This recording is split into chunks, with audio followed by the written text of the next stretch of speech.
Eu tenho uma paciente de 80 anos, chegou para mim já com quadro de trombose, muitas varizes de grosso calibre, refluxo de safena, um quadro bem avançado.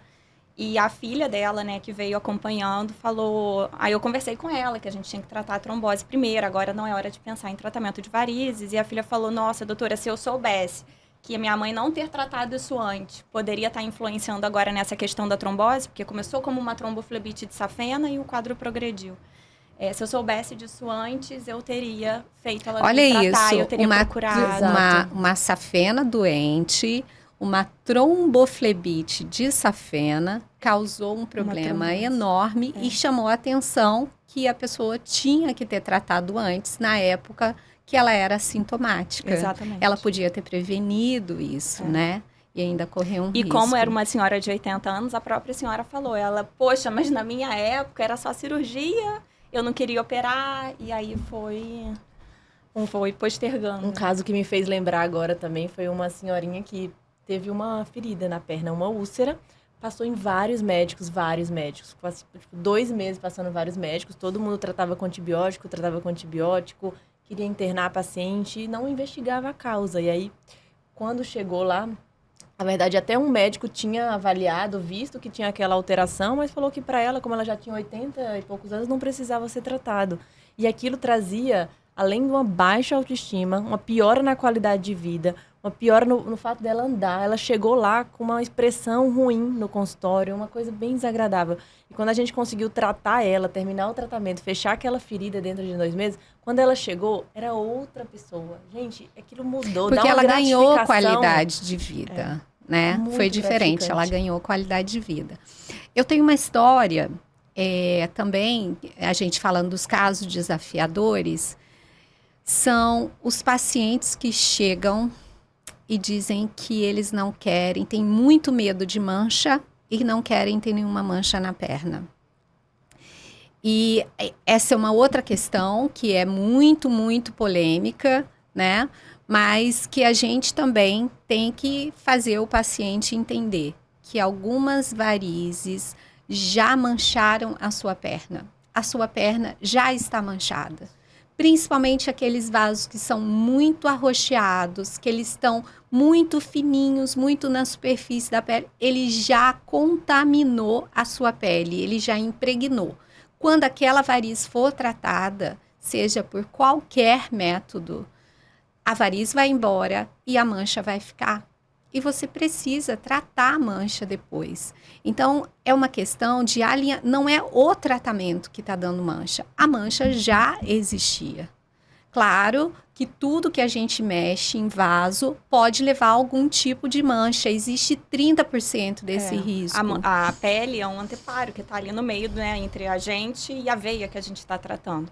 Então, esse risco existe.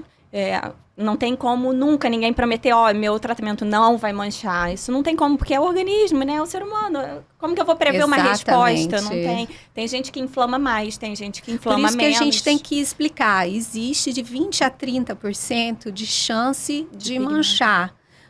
É o seu caso?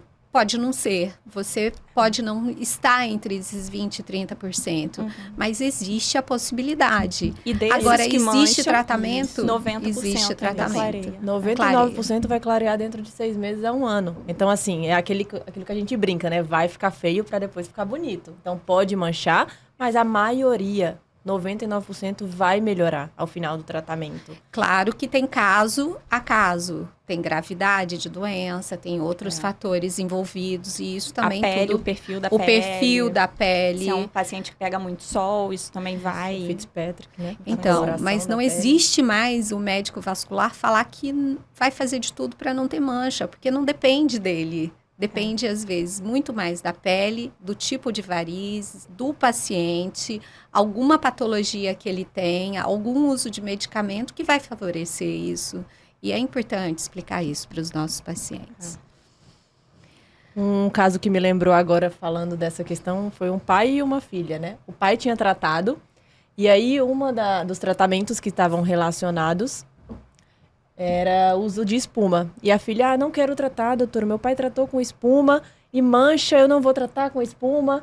E aí até você conseguir convencê-la, mostrar, explicar a importância de drenar após o procedimento, que é aspirar aquele processo inflamatório que se forma para diminuir essa probabilidade de mancha, explicar que a concentração do esclerosante, da medicação que a gente usa, pode interferir também. Claro que a resposta do paciente vai interferir também. Isso tudo a gente precisa explicar até para a pessoa entender, porque às vezes ela já tem um caso ali que dificulta ela fazer o tratamento por causa disso. E a espuma tem um pouco desse preconceito maior, né? A espuma, ela Eu acho que tem a gente tem que fazer um podcast só falando Só de espuma. Uma paciente me pediu isso, gente. Espuma e Doppler. A espuma, ela é muito versátil, né? Então, a gente fala espuma como se fosse uma coisa só, mas o paciente não sabe. Mas, na verdade, espuma, a gente usa ela com diferentes diluições, concentrações, de 0,25% até 3%. Isso tudo a gente vai mudando ali naquela forma que a gente faz. A analogia da gaveta que você fala. E não adianta eu tratar uma veia grossona com a mesma espuma que eu trato uma veia fininha, porque é óbvio que ou eu não vou tratar a grossona, ou eu vou causar algum mal maior na fininha, dependendo do que eu fizer. Então, tem que ser um profissional qualificado mesmo, que saiba lidar com a espuma para conseguir chegar no resultado melhor possível. Porque senão, realmente, pode ter resultado muito ruim com a espuma, se não souber usar bem, né?